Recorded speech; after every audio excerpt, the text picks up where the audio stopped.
For home to produce, किसके लिए बनाएं। इस प्रॉब्लम को हम प्रॉब्लम ऑफ डिस्ट्रीब्यूशन भी बोलते हैं, या आप ये भी बोल सकते हैं problem of distribution of income, problem of distribution of income ये भी बोला जाता है।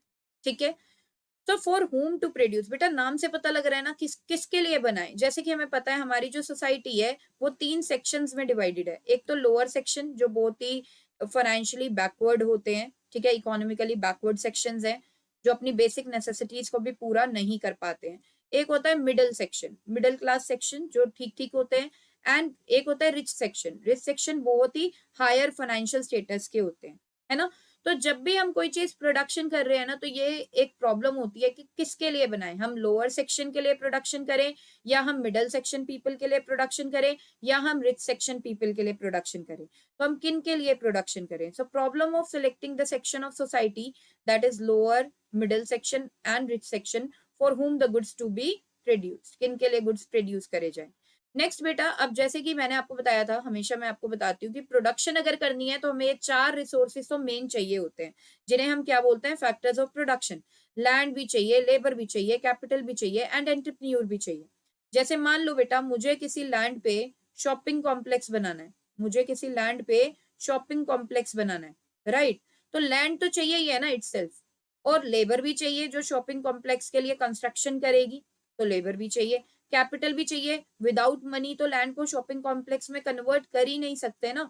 आपको लैंड, आपको लेबर को भी पैसा देना है, आपको रॉ मटेरियल भी खरीदना है, 100 काम और होंगे, है ना, उसके लिए पैसा देना है। तो शॉपिंग कॉम्प्लेक्स बनाने के लिए आपको कैपिटल भी चाहिए, और एंटरप्रेन्योर तो चाहिए ही चाहिए। एंटरप्रेन्योर कौन होता है, the one who seize that land, labour, capital is available, right.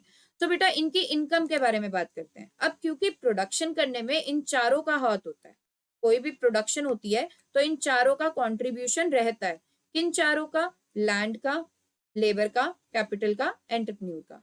तो बेटा इनको जो जो इनकम प्रोवाइड की जाती है, अब प्रोडक्शन क्योंकि ये कर रहे हैं तो प्रोडक्शन से जो भी इनकम जनरेट होगी, प्रोडक्शन से जो भी इनकम जनरेट होगी, जो चीज प्रोड्यूस कर रहे हैं उसको सेल आउट करेंगे, उसको सेल आउट करने से जो भी इनकम जनरेट होगी, तो वो उस पे किसका हक है, उस पे इन चारों का हक है। लैंड को जो इनकम दी जाएगी वो दी जाएगी रेंट के फॉर्म में लैंड ओनर को, राइट। लेबर को जो इनकम दी जाएगी वो दी जाएगी वेजेस के फॉर्म में। कैपिटल प्रोवाइड करने वाले को जो इनकम दी जाएगी वो दी जाएगी इंटरेस्ट के फॉर्म में। एंड एंटरप्रेन्योर को दिया जाएगा शेयर ऑफ प्रॉफिट के फॉर्म में इनकम, राइट बेटा। इसीलिए इस प्रॉब्लम को हम क्या बोलते हैं, problem of distribution of income भी बोला जाता है। क्योंकि यहाँ पे हमें ये डिसाइड करना होता है कि लैंड ओनर को कितना हम रेंट दें, ठीक है, लेबर को कितनी वेजेस देनी चाहिए, कैपिटल को कितना इंटरेस्ट देना चाहिए, एंटरप्रेन्योर को कितना प्रॉफिट शेयर हमें देना है।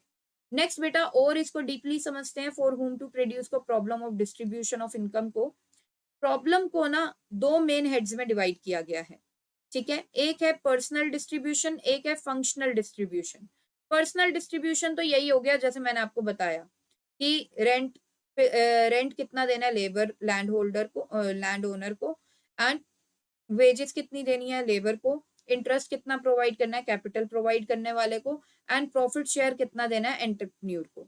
ये तो होता है बेटा पर्सनल डिस्ट्रीब्यूशन, ठीक है, कि कैसे हमें हमारी नेशनल इनकम यानी कि जो भी इंडिया की ओवरऑल इनकम जनरेट होगी उस पे किसका हक है, different different groups of people का हक है। तो उस नेशनल इनकम को लोगों के बीच में कैसे डिस्ट्रीब्यूट करना है, this is called personal distribution. तो आइए रिकॉल करते हैं एक बार पर्सनल डिस्ट्रीब्यूशन के बारे में। How national income of an economy is distributed among different groups of people. Next होता है बेटा फंक्शनल डिस्ट्रीब्यूशन। फंक्शनल डिस्ट्रीब्यूशन में ये देखते हैं कि different different factors of production का शेयर कितना आया total national product of the country में। ये जो आउटपुट जनरेट हुआ है, पूरे नेशन का आउटपुट जो जनरेट हुआ है, पूरे इंडिया में जो आउटपुट जनरेट हुआ है, उसमें लैंड ओनर का कितना कॉन्ट्रीब्यूशन है, ठीक है, लेबर का कितना कॉन्ट्रीब्यूशन है, और कैपिटल प्रोवाइड करने वाले का कितना कॉन्ट्रीब्यूशन है, एंड एंटरप्रेन्योर का कितना कॉन्ट्रीब्यूशन है। This is called functional distribution. तो deciding the share of different factors of production, different different factors of production का कितना कितना कॉन्ट्रीब्यूशन है in the total national product of the country. या हाय समीर। तो इसकी बेटा अगर हम बात करें गाइडिंग प्रिंसिपल की, तो गाइडिंग प्रिंसिपल यानी कि इसका हम सॉल्यूशन कैसे ढूंढते हैं? इसका सॉल्यूशन ढूंढा जाता है कि जो भी लोग हैं जिनको सबसे ज्यादा जरूरत है, जिनकी नीड्स हैं, सबसे पहले उनको पूरा करो, जिनकी नीड्स अभी अनसेटिस्फाइड है, अनफुलफिल्ड है, राइट?